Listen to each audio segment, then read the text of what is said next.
Bigla ang order natin. Paalam, Maynila.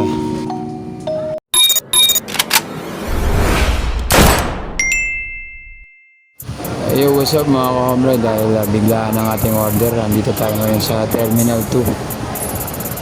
Palipad tayo papuntang Samar. Ayan, nagaano natin dahil yung flight natin is 6:30.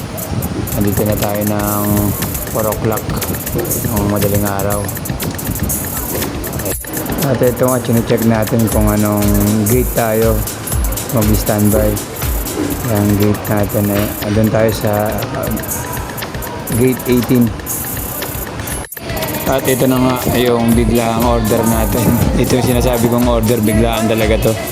Lumi 160 dito sa Terminal 2. Nakakagutom na eh. Tara!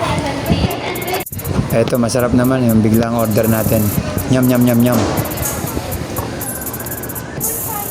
Yun na nga, after 1 hour may gate na maghihintay. Ito na, boarding na tayo papunta sa aeroplanong sasakyan natin, ang AirAsia.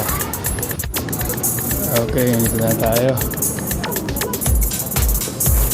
AirAsia. Ayan, ito, uwi tayong pogi. Salamat pala sa biglang order natin ng Lumi 160.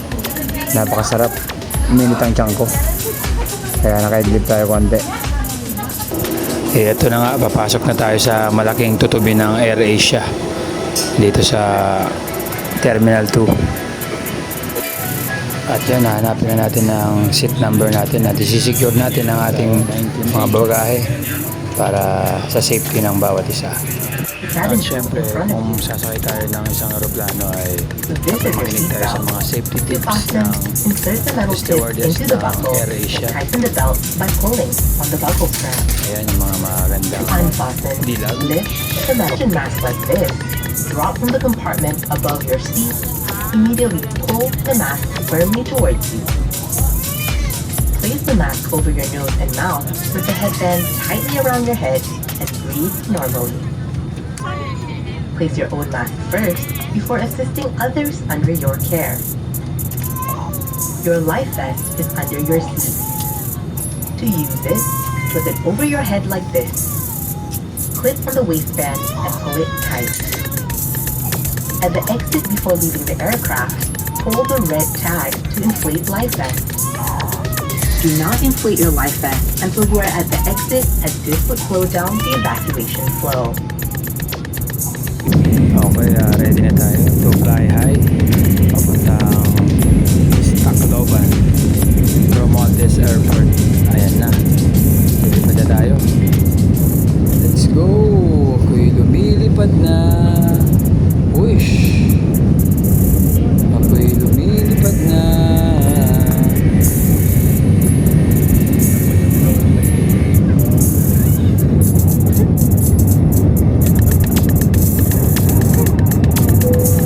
Yun, ang bilis natin tumaas. Ayan, kitang-kita yung mga building dito sa baba ng airport. Ayan, ang ganda. Daming building, oh. Ang lilit na, oh. After 1 hour yung biyahe natin. See you mamaya. See you. Okay, after 1 hour, nakarating na tayo dito sa Tacloban City, Romualdez Airport. At salamat God at safe ang aming landing.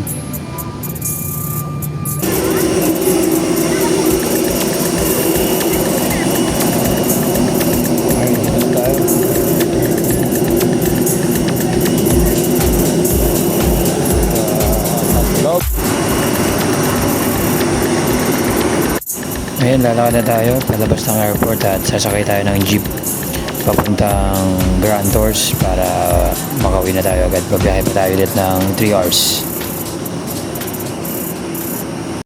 Ayun na, nandito na tayo sa jeep at 22 pesos ang bayad dito papuntang Grand Tours. Ang sasakyan naman natin papuntang Catbalogan at papunta din sa amin.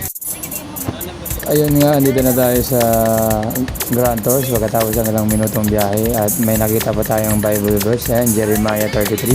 Call to me and I will answer you and show you great mighty things which you do not know.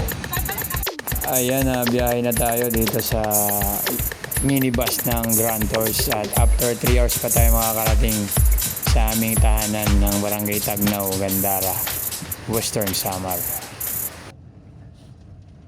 Okay, after 3 hours na biyahe natin, dito na tayo sa Gandara proper.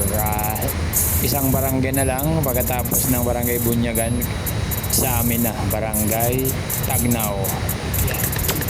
Ilang minuto lang to, mga 15 minutes lang. Ayan, dito ang linalakad ko dati pag pumapasok ako sa school. Minsan naglalakad lang kami papunta sa amin. Ito yun.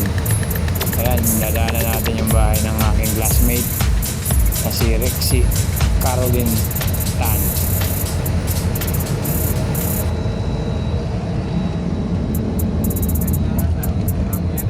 Ito, dumadaan na tayo sa Barangay Bunyagan. Ayan. Ganun na ganun pa rin ang mga bahay. Ayan, shoutout sa lahat ng mga classmate ko dito sa Barangay Bunyagan. Mga Bindanyo family. Ayan. Malapit na yung boundary. Konti na lang dito ay sa amin na. Buti medyo okay na yung kalsada dito.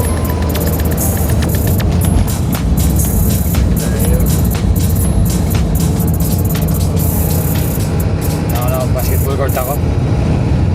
Na basketball court.